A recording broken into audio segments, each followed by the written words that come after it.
कश्मीर के सोपोर में आज बड़ा आतंकी हमला हुआ। यहां आतंकियों ने पुलिस और सीआरपीएफ की टीम को निशाना बनाकर अंधाधुंध गोलियां बरसाईं, जिसमें 2 पुलिसकर्मी शहीद हो गए और 2 नागरिकों की भी मौत हो गई। इलाके की घेराबंदी कर सर्च ऑपरेशन चलाया जा रहा है। हमले में 2 पुलिसकर्मी समेत 5 लोग घायल भी हुए हैं, जिन्हें इलाज के लिए नजदीकी हॉस्पिटल में भर्ती करवाया गया है। और हमारे साथ हमारे सहयोगी आसिफ कुरैशी जुड़ गए हैं। आसिफ, इस वक्त तक का पूरा अपडेट क्या है?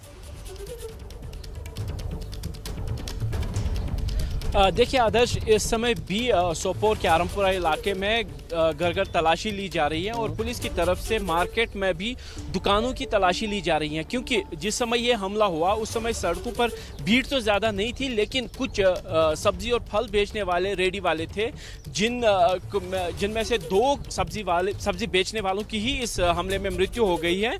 इसीलिए इनके दुकानों की तलाशी ली जा रही है कि कहीं कोई सिविलियन तो नहीं फंसा, और साथ ही इस बात की भी तलाशी ली जा रही है कि कहीं कोई मिलिटेंट इन दुकानों की आड़ में या मार्केट की आड़ में छुपा तो नहीं है। इसीलिए तलाशी अभियान चलाया जा रहा है।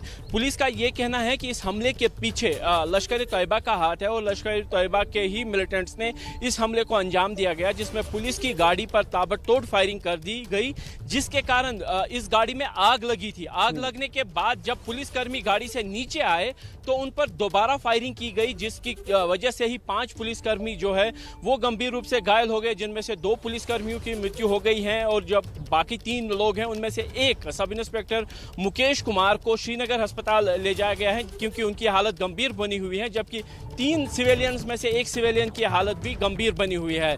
इलाके में तलाशी अभियान चल रहा है, लेकिन जिस तरीके से इस हमले को अंजाम दिया गया है उससे कहीं ना कहीं सवाल भी उठने लगे हैं कि जिस तरीके से सुरक्षा बल केवल कोविड या कोरोना मैनेजमेंट की तरफ लगे हैं, उसमें जो मिलिटेंट संगठन है वो अपने आप को मजबूत कर रहे हैं, और जिस तरीके से सोपोर में आज इस हमले को अंजाम दिया गया है उससे सुरक्षा रणनीति में थोड़ा सा बदलाव करने की भी जरूरत पड़ेगी। आदर्श, इस आतंकी हमले में कौन से संगठन के लोग इन्वॉल्व थे, उसको लेकर अभी तक कुछ जानकारी मिल पाई है? किसी तरीके की पहचान हो पाई हो?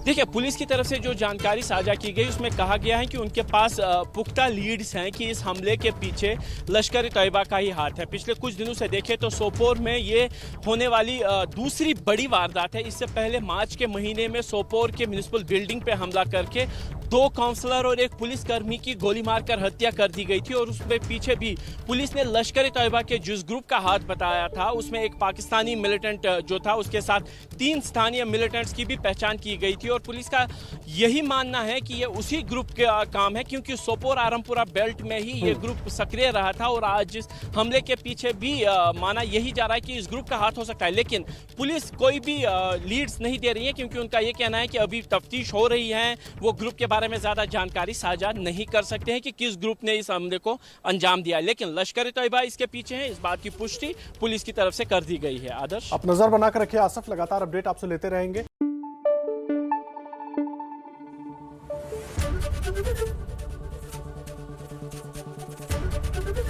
एबीपी न्यूज आपको रखे आगे।